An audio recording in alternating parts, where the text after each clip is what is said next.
नमस्कार शेतकरी बंधूंनो, मी नागरगोजे युवराज, welcome seeds प्रतिनिधी। आज आपण आलेलो आहोत ऊस पिकामध्ये पत्तागोबीची या ठिकाणी आंतरपीक म्हणून लागवड केलेली आहे।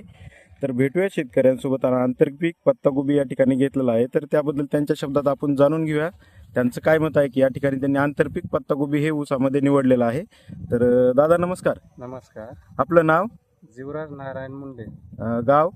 बनकरांचा, गाव बनकरंजा, तालुका केज, जिल्हा बीड। जिल्हा बीड। आपला मोबाईल नंबर सांगा दादा। 9975 970020। आपण या ठिकाणी जी पत्तागोबीची जी जात लावली आहे ती कोणती जात आहे? वेलकमची। वेलकम सीड्स कंपनीचा विदेशी। हा, विदेशी। वेलकम सीड्स कंपनीचा विदेशी हा वाण आपण या ठिकाणी लावलेला आहे। हो। तर सरासरी किती रोप या ठिकाणी बसवला आहे? किती क्षेत्रामध्ये ऊस पिकामध्ये आपण? 75 गुंठेमध्ये आपण 35,000 रोप बसविलं आहे। 75 गुंठे क्षेत्रामध्ये या ठिकाणी 35,000 रोप या ठिकाणी आंतरपीक म्हणून या ठिकाणी बनवलेला आहे। हो। तर सरासरी या ठिकाणी रोपांची लागवड किती तारखेला केली आहे आपण? 18 जानेवारीला। 18 जानेवारीला आपण या ठिकाणी रोपांची लागवड केलेला आहे। हो। तर सरासरी आज 18 जानेवारी नंतर आज 10 जानेवारी, तर तुमचा प्लॉट मागच्या कधी दिवसामध्ये चालू झाला आहे? कालपासून चालू केला, कालपासून 75 दिवसाला चालू झाला प्लॉट। बरोबर 75 दिवसाला या ठिकाणी तुमचा प्लॉट काढणीस आलेला आहे। हो। तर 75 दिवसाला काढणीस आलेला आहे। तर सरासरी आपल्याला या ठिकाणी प्रत्येकी एका गोळ्याचं वजन किती भेटलेलं आहे? एक 1.25 किलोच्या आत बाहेर आहे।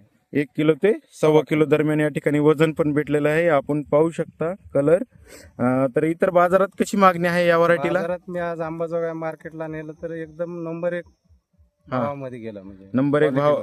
समजा अदर कंपनीच्या तुलनेमध्ये या ठिकाणी कलर वरून चांगला भाव या ठिकाणी व्यापाऱ्याची पसंती आलेली आहे का? हो, नंबर 1 ला आपल्याला प्राधान्य दिला। तर ठीक आहे दादा, तुम्ही इतर शेतकरी बांधवांना काय सांगू इच्छिता? कारण येत्या उन्हाळ्यामध्ये तुम्ही पत्तागोबी हे ऊस पिकामध्ये आंतरपीक म्हणून घेतलेलं आहे, आपण पाहू शकता एकदम चांगल्या रीत्या या ठिकाणी आंतरपीक म्हणून पीक पण खूप चांगलं आलेलं आहे। प्रत्येकी वजन आपण या ठिकाणी गोळ्याचं पाहू शकता, कलर साईज पण खूप चांगल्या प्रकारचं बनलेलं आहे। तर इतर शेतकरी बांधवांना आपला काय संदेश असेल? इतर शेतकऱ्यांनी वेलकम सीडचं विदेशी वाण खूप चांगलं आहे, ह्याची लागवड करावी। आणि हार्वेस्टिंग चालू आहे, पण ह्याला करप्याचा कुठलाच परिणाम नाही। करपा हे काहीच नाही। मी भरपूर व्हरायट्या लावल्या, पण करपेमुळे भरपूर प्रॉब्लेम आले। आणि पोषण बिषण करपेमुळे एकदम कमी झालं।